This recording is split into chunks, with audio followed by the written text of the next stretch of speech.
Tidak masuk akal. Kota seperti Los Angeles, ikon kebebasan dan budaya pop dunia, kini disulap jadi zona militer penuh asap dan sirene.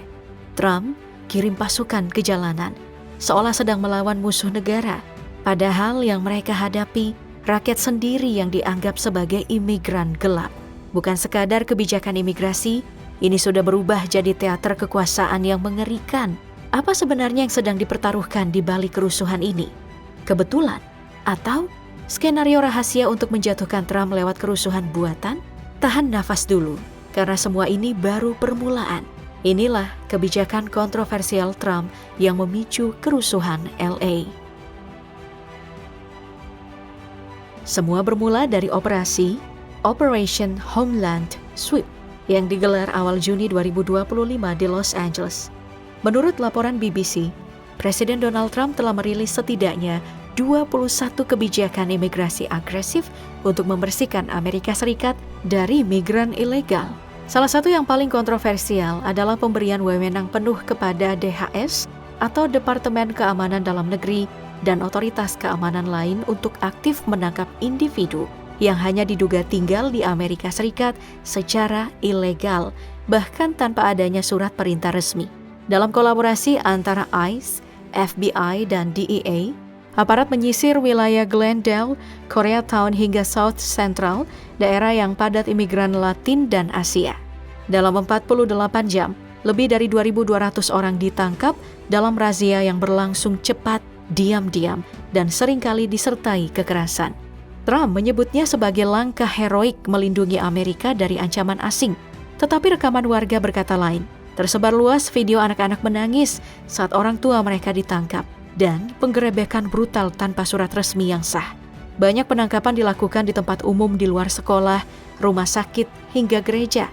Yang paling menyulut emosi warga adalah fakta bahwa mayoritas yang ditangkap bukan penjahat, melainkan pekerja dan orang tua yang telah lama tinggal di LA.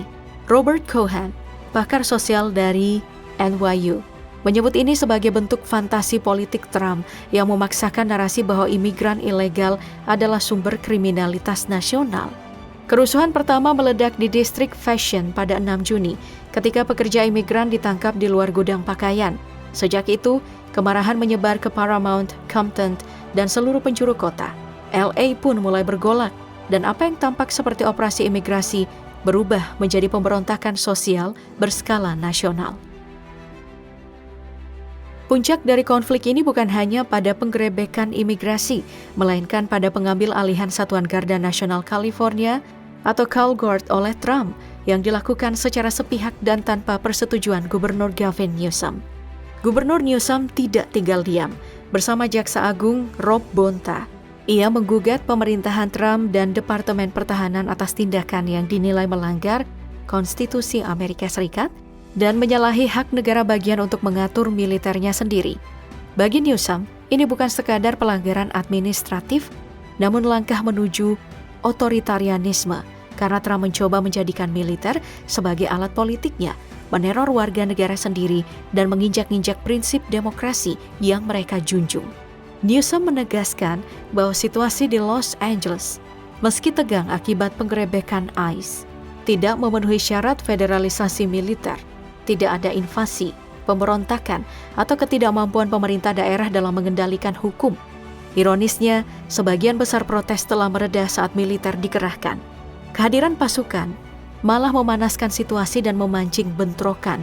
Di sisi lain, Wali Kota Los Angeles Karen Bass memberlakukan jam malam mulai pukul 8 malam untuk mengendalikan ketegangan.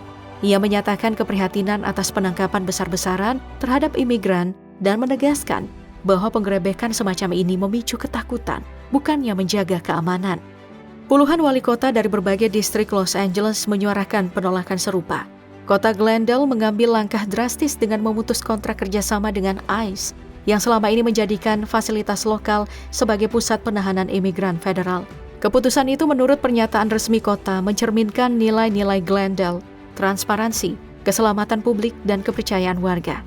Tindakan Trump untuk mengerahkan lebih dari 4.800 pasukan ke LA bahkan melebihi jumlah tentara Amerika Serikat yang dikerahkan ke Irak dan Suriah secara gabungan. Sekitar 134 juta dolar dihabiskan untuk penginapan dan logistik pasukan. Padahal, banyak dari mereka justru tidak dibutuhkan di lapangan. Ini menambah daftar panjang kritik terhadap ketidakefisienan dan penyalahgunaan kekuasaan untuk pemerintah pusat. Apa yang dimulai sebagai aksi protes lokal di pusat kota Los Angeles, kini telah menjalar menjadi gerakan nasional. Gelombang penolakan terhadap kebijakan keras imigrasi Presiden Trump dan aksi brutal ICE telah memicu demonstrasi di sedikitnya 37 kota di 21 negara bagian.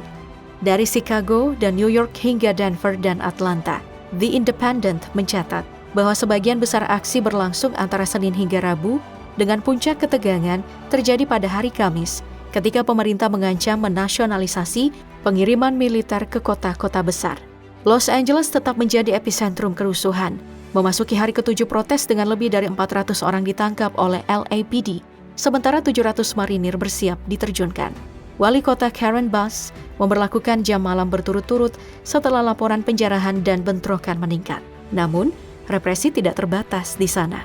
Di Spokane, Washington, polisi menahan 30 orang dan menggunakan bola merica untuk membubarkan massa. Di Chicago, setidaknya 17 orang ditangkap setelah terjadi kericuhan dan vandalisme. Sebuah mobil bahkan menerobos kerumunan pengunjuk rasa di pusat kota.